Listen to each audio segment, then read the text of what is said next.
welcome back to another review. Today I'm going to be giving you guys a look at another Galaxy of Adventures figure from the 5-inch line of Galaxy of Adventure, whatever, that Hasbro has made that I really waited to pull the trigger on, and then I finally got the Jedi Knight Luke Skywalker on clearance and have discovered how amazing these figures really are, and I really like them. And of course, now that I really have been trying to seek them out, I can't find them. I don't know what's going on. I feel like they've been like recalled or discontinued more than likely, because the Luke's went on clearance, and then finding the other characters is like downright ridiculous. I did manage to get Chewbacca though, who was another one that I picked up and put down several times, but now that I found him, I did not hesitate because I really like this line with this Luke Skywalker. The stylization just works for me, and getting these guys out of the box I think makes them even better. So I did find him, tracked him down at a Walmart, but yeah, here he is. This is the box, which is okay. I think that these guys look better in a box than they would on a card back just because of the stylization. Again, I've mentioned in the past that I don't really like the color scheme for the Rise of Skywalker with the black, yellow, and like red.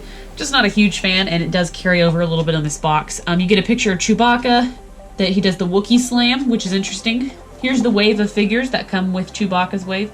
The Wookiee slam is very similar to the lightsaber slash from the Luke Skywalker figure. On the back it just says Galaxies of Adventure with a Chewbacca picture and then a whole bunch of warnings and advertisements. So, with that being said, let's go ahead and get right into it. I'll open up Chewbacca and we'll take a closer look. Alright, so here is Chewbacca out of the package. He is pretty big. He of course does come with a bowcaster because what Chewbacca is complete without one. This one looks like it's going to fit his hand based on the molding. We'll try it out in just a second, but just plain gray. It was just cast in a gray coloring. So no detail other than that in terms of the paint scheme, but not too bad. Moving on to the figure himself, I really like the paint detail in terms of they keep it very simplistic. We got basically two kinds of colors. We've got a dark brown and a light brown. I think that it conveys Chewbacca well. He also has this nice little stylized bandolier that I like. You can see right there. Again, with the slash, we get this kind of problem where if you try to move the arms at all, they just shoot back. That is because that's how they want you to play with this. Now you still can rotate them and move them and get them to stick in different poses, but it is a little bit more difficult messing with that clicking mechanism. Trying the bowcaster in his hand, both hands look pretty relaxed in terms of the grip style, and so that's kind of interesting. If the bowcaster fits, I'll really like that, because I get kind of tired of characters when they have the cupped hand. It just gets a little bit old, but they've done the styling really well. Yeah, and he can hold his bowcaster. I mean, it's not the like most perfect fit in the world. I say that as I just drop it out of his hand. Yeah, it's not the most perfect fit like I was saying, but you can get it into his hands, and his hands are kind of in a relaxed look, so that's kind of cool.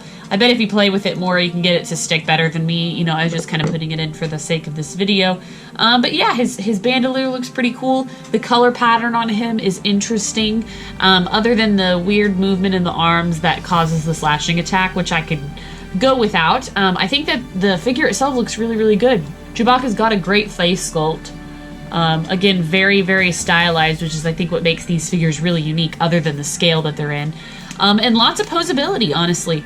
These joints in these figures are all really firm, and we get a ton of posability. So Chewbacca's head does move, but of course, since he's got fur on the front and back, you just kind of can swivel it side to side and up and down just a little bit, but you can tell it's on a ball joint. It's just been restricted by the fur. The shoulders are on a ball hinge, elbows on a ball hinge, the wrists even swivel inside the little fur. The torso moves a little bit, but it doesn't seem to be on a hinge. It just seems like it's got a little bit of free motion.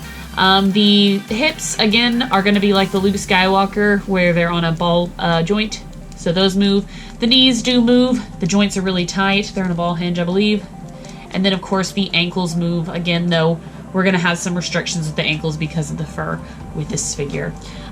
In terms of compared to the Luke Skywalker, which I actually have right here, I definitely still like the Luke the best, but Chewbacca looks really good, and I think they look great together. The height difference is pretty accurate, I think, and I'm really excited to try to track down more of these guys. I know in terms of the original trilogy, there's a Darth Vader, C-3PO, and Han Solo. I don't think I'm going to find the C-3PO or Han Solo, though, in stores, so I might have to buy them online. But I really hope they continue with this wave of figures, guys. I think it's really, really cool. I really like it. And I kind of am kicking myself for waiting so long to actually try them. But here we are. I think overall, though, Chewbacca's great, and I'm really excited. So, as always, guys, thank you so much for watching my videos. Please let me know what you think in the comments about this guy. And as always, until next time, I will see you guys later. Bye.